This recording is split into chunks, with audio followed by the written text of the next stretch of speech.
Representatives కొంతమంది ఉన్నారు.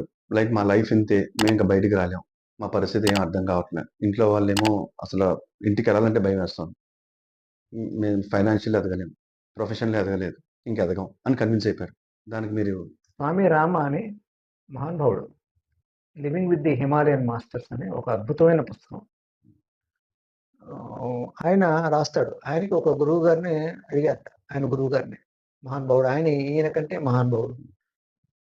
నాకు ఒక ఇది చెప్పండి అన్నాడు, స్వార్థంతో నువ్వు ఏది చేసినా నీకు పని చేయదు రాబాయ్, నువ్వు ఎవరికన్నా ఉపయోగపడాలని చెయ్యి, నువ్వు ఎంత చేస్తే నీకు అంత ఫలితం వస్తుంది. వాస్తవానికి నేను ఎండోస్కోపీస్ చేసేప్పుడు ఏదో ఒక రోజు 3, 4 పడినప్పుడు ఇలా 3, 4 వచ్చినాయి, 4 × 2000 ఇలా లెక్కలేసుకున్నప్పుడు, నెలకింత ఇలా లెక్కలేసుకున్నప్పుడు రెండో